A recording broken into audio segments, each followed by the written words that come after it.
السلام عليكم ورحمة الله وبركاته. الحمد لله رب العالمين والصلاة والسلام على رسول الله صلى الله عليه وسلم. قصة ayaa jirta laga werinayo abi hurayra saxaabiga la dhihi jiray radiyallahu anhu ilaahay ka raali noqday. saxaabigan iyo waxay dhex martay qisada iyo shaytaan a'uudu billahi minash shaytaanir rajiim. ninka la yiraahdo shaytaan iyo abi hurayra ayaa waxa dhex martay qiso cajiiba. abi hurayra radiyallahu anhu باورنا حديث كان وحوليه وكلني رسول الله صلى الله عليه وسلم بحفظ زكاة رمضان. رسولك أيا وكيشتي بوري إنانو إلهي الزكاة رمضان كا زكاة مسلمين تلقاسو أروري رمضان كا وميلا دقاي باوحا وكيل إيغا دقاي بوري رسولك عليه الصلاة والسلام با يقولي وكيل بعد كتايو كور رايو إلهي مركا anigoo ilaalinahay oo la jooga baa waxaa ii yimid buu yidhi fa ataanii aatin fajacala yaxthu min aطacaami faakhadtu waqultu wallahi la arfacannaka ilaa rasuuli illaahi sala allahu calayhi wasalam. wuxuu yidhi qof baa ii yimid, qof imaana ayaa ii yimido wuxuu guda galay oo bilaabay inuu iska qaato oo wax iska gurto isagoon cidna la tashan oo cidna wax ka weydiisan buu bilaabay inuu wax ka qaato xoolihii sakada. waan qabtay buu yidhi, waxaan ku yidhi rasuulka ayaan kuu geynayaa. wuxuu iigu jawaabay buu yidhi innii muxtaajun wa calaya ciyaalun waliya xaajatun shadiida. warniihow qof danleeya oo dhibaataysan oo gaajaysan oo baahan oo ay caruur wax ka sugeen ayaan ahayo war iska kay fasax buu igu yidhi buu yidhi. marka waan iska fasaxay buu yidhi, waan ka aamusay fakhallaytu sabiil, waan iska sii daayay buu yidhi. ilaan dan buu sheegtay, baahi calaacal buu bilaabay. ninkan waa saxaabi fiican oo wanaagsan oo qalbigiisa uu saliim yahay. raxmad baa soo gashay ninkan markuu gaaji waxaas uu sheegtay buu iska fasaxay. ninkani waa shaytaan, laakiin abi hurayra weli ma fahansana. marka waagi baa u baryay abi hurayra, rasuulka calayhi salaatu wasalaam baa wuxuu weydiiyey arrinkii isaga iyo ninkan dhex martay. rasuulka calayhi salaatu wasalaam wuxuu i weydiiyey buu yidhi maa facala ya abaa hurayra maa facala asiiruka albaarixa, qofkii aad qafaalatay, qofkii aad gacanta ku dhigtay oo qabatay xalay muxuu sameeyey? rasuulka arrinka wuu la socdaa calayhi salaatu wasalaam. kadib abi hurayra arrinkiibuu u sharaxay, wixii isaga iyo ninkan dhex maray buu u sheegay. ninka saas ayuu sameeyey, anna waan qabtay. markaan ku yidhi rasuulka ayaan kuu geynayaan, wuxuu iigu jawaabay, yacni wuxuu ii sheegtay inuu baahan yahay oo ay caruur wax ka sugayaan oo yacni dhibaato ba'an ay haysato ayuu ii sheegay buu yidhi. anigana naxariis ayaa soo gashay, faraximtu fakhallaytu sabiilu, hortiis ayaan ka wareegay, waan ka leexday buu yidhi, waan iska fasaxay. rasuulkii sidaas ayaan ugu sheegay buu yidhi, arrinkiina dhex maray baan fahamsiiyey. rasuulka calayhi salaatu wasalaam wuxuu iigu jawaabay buu yidhi amaa innahu qad kadabak wa sayacuud, been ayuu kuu sheegay waana uu kugu soo noqon doonaa. abi hurayra radiyallahu canhu wuxuu yidhi waan gartay inuu igu soo noqon doono. rasuulka markuu idhahay ninkan wuu kugu soo noqon doonaa waan rumaystay buu yidhi inuu soo noqon doono, waan u dhabagalay buu yidhi, meel ayaan ugu gambaday. ilaan rasuulka calayhi salaatu wasalaam iska hadal maa hadalkiis, waa qof fowqa 7 samaawaati laga hagaayo. rasuulka calayhi salaatu wasalaam wamaa yandiqu cani ilhawaa buu yidhi, qur'aanka suuratu najm ayaa lagu sheegay wamaa yandiqu cani ilhawaa in huwa ilaa waxyu yuuxaa. yacni ma ah qof hawdiis iska hadlaa, yacni waxyi buu ku hadlayaa, waa waxyi waxa uu ku hadlaayo. marka saxaabigan wuu rumaystay, almuhim wuu rumaystay oo wuxuu yidhi ninkii waan u gambaday. habeenkii labaad wuu yimid buu yidhi, haddana nafsu kalaamkii rasuulka sheegay calayhi salaatu wasalaam baa ii muuqda buu yidhi. ninkan baa soo socda, wuu soo galay, wixii buu bilaabay inuu haddana wax ka qaato. waan qabtay buu yidhi, markaan qabtay haddana nafsu hadalkii habeen hore hadal la mid ah ayuu ii sheegtay buu yidhi, dan ayuu ii sheegtay. warniyo qof saas ayaan ahay, cayaal baa iga dambeeyo wax iga sugaayo, waan daruufaysanahay, waan gaajaysanahay, iska keydaa, warniyo ku dayn maayo. wuxuu igu yidhi buu yidhi yacni mar kale khalaas kugu soo noqon maayo, khalaas aniga markaan qabtay waxaan ku yidhi buu yidhi rasuulka ayaan kuu geynayaa. isagana wuxuu yidhi hadda ka bacdi kugu soo noqon maayo, markaan la iska keydaa, iska key fasax.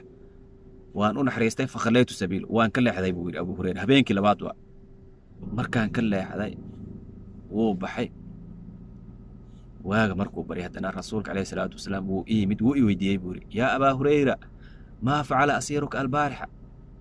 ninkii xalay muxuu kugu sameeyey rasuulka عليه الصلاة والسلام إنه شيطان هي وأوجي لكن أبي هريرة ولي ما فهم سنة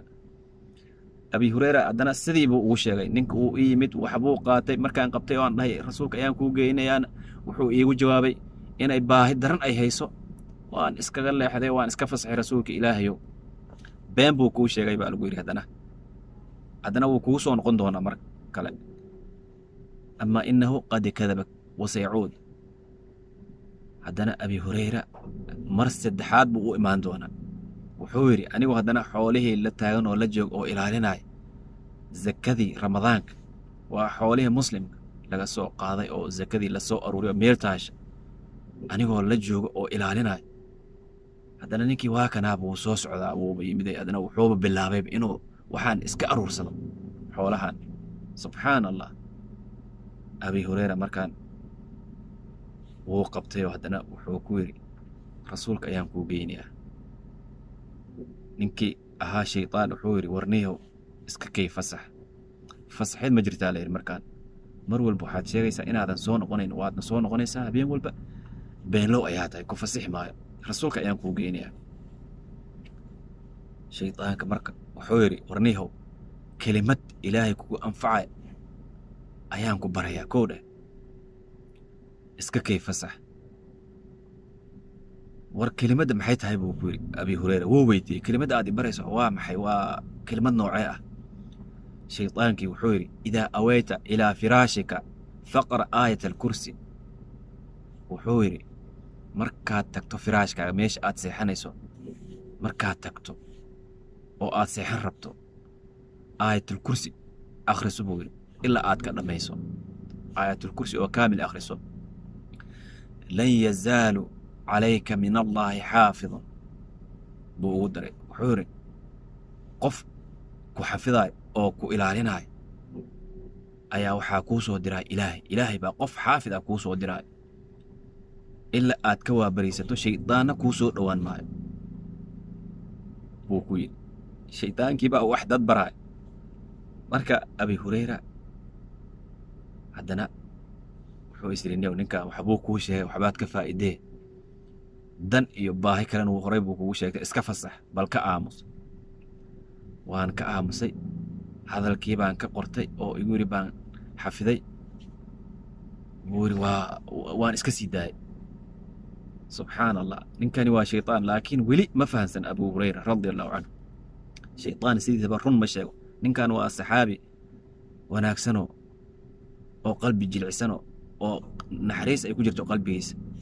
oo iskaga leexday aayadii buu ka dhageystay wuxuu yiri bax iska bax